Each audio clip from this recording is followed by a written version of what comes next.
Hi guys, welcome to our very first set of video notes for economics. We are going to be starting a new unit today and we're looking at market structures. So overall what we're going to be looking at are the different ways in which businesses operate. So if you wanted to start a new candy bar business or you wanted to start a new iPhone business or cell phone business, what kind of market structure, what kind of competition can you expect to have? How are you going to set your prices? How are people going to know about it? Those are all the things that we're going to talk about when we look at market structures. So this is our unit. Again, we always look at the standards that the state of Minnesota is setting for us. So we will be able to list the characteristics and give examples of market structures. There are 4 of them: perfect competition, monopoly, monopolistic competition, and oligopoly. And we will be able to identify the ways in which the government attempts to remedy market failure through regulation and deregulation. So sometimes these markets don't operate very effectively, and sometimes that means the government is going to step in to regulate them, and we'll be going more into that next week.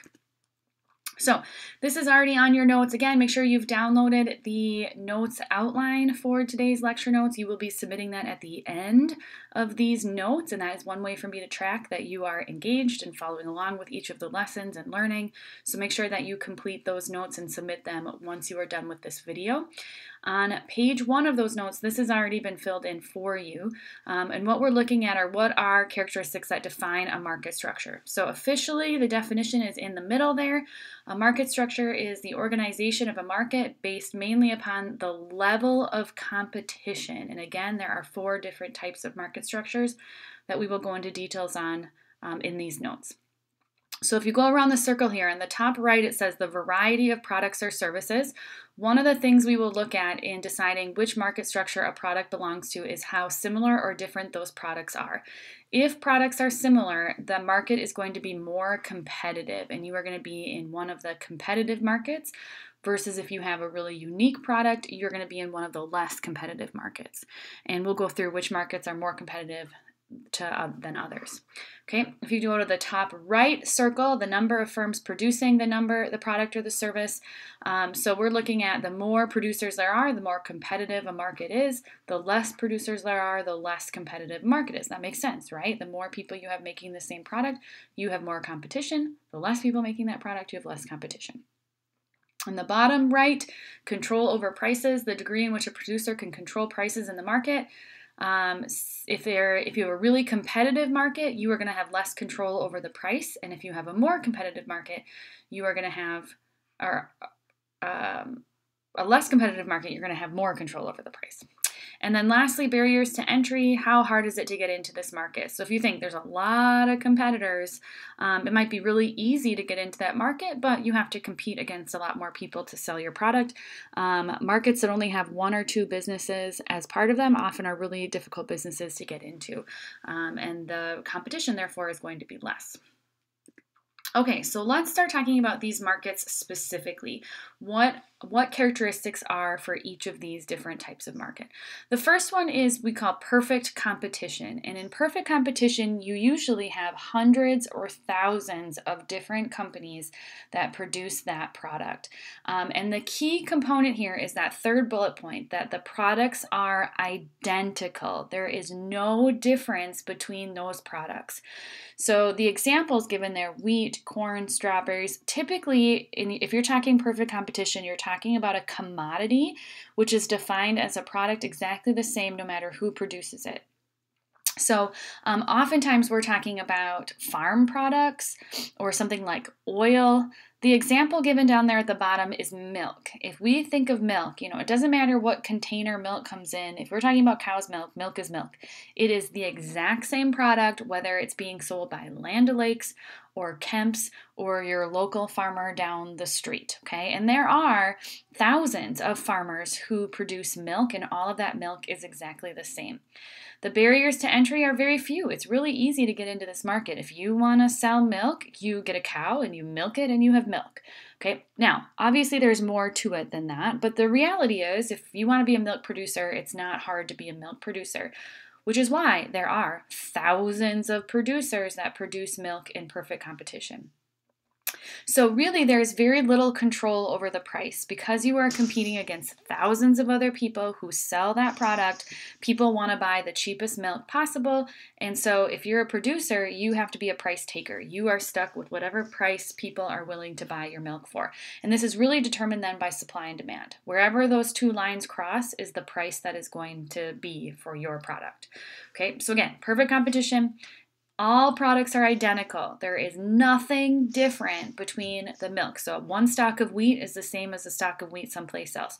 One ear of corn is the same on one farm as it is on any other farm. Okay, products are identical, and there is lots and lots and lots of competition. Okay, so examples you can see on here. You go to a farmer's market. You go to one stall in the farmer's market and you've got broccoli and carrots.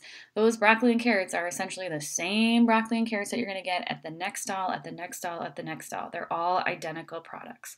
Okay, the same thing with the bottle of water there down at the bottom.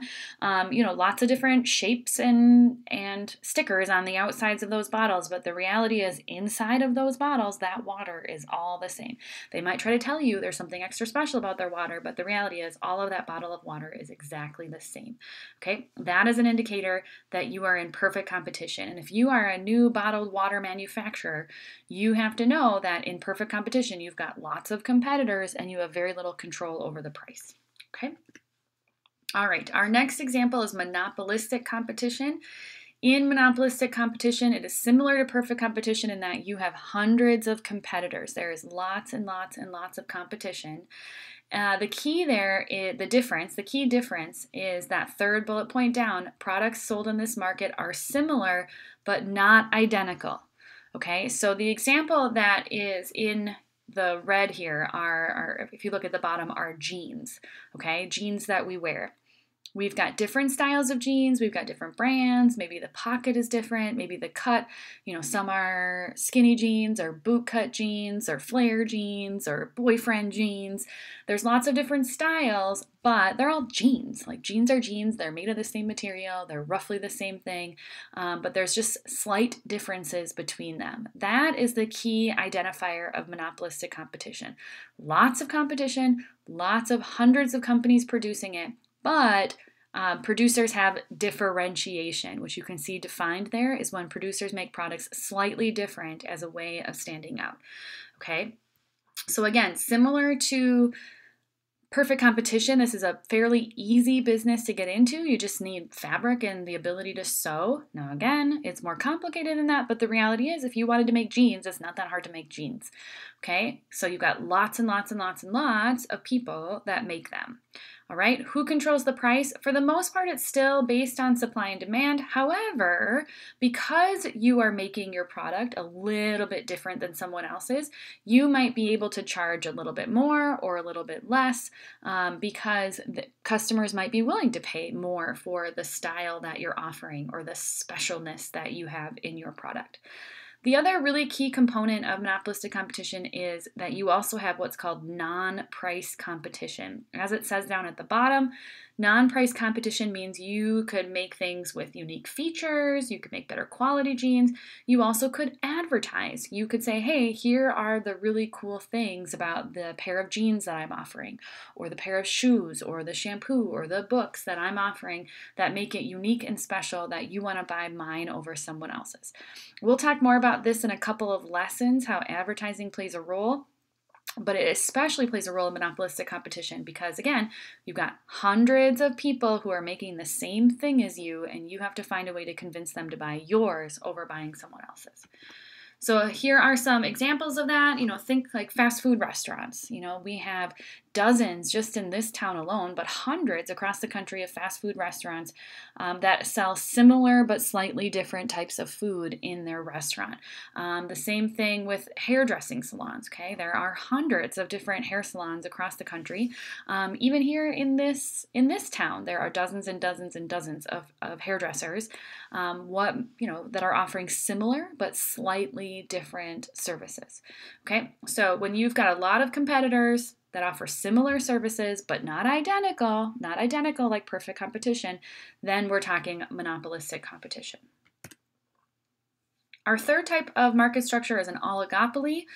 The unique aspect of an oligopoly is that there are not many producers. There's usually only about 2 to 4 companies that operate in an oligopoly.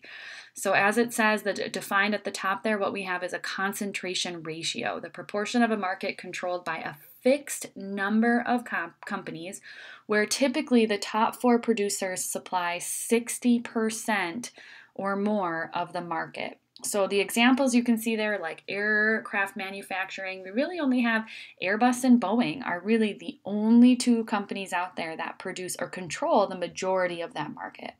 Tennis balls, we only have 4 brands of companies that make tennis balls. There's really only 4 major meat manufacturing industries.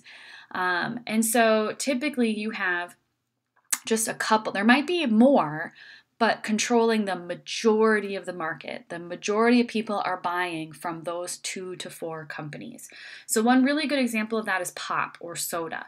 We've got Pepsi and Coke. That's pretty much it. Sure, there are other companies that, like Shasta, that are trying to compete in the market, but the majority, over 60% of the market is controlled by Coke and Pepsi. Okay, so products typically are similar but not identical, kind of like monopolistic competition.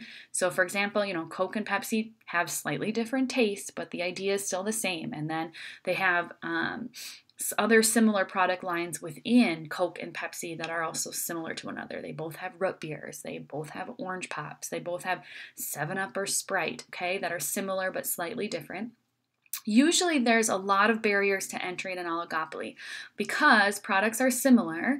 It's going to be hard to say, like, if I want to be a soda company, how am I going to make my product stand out over the 2 companies that already dominate the market?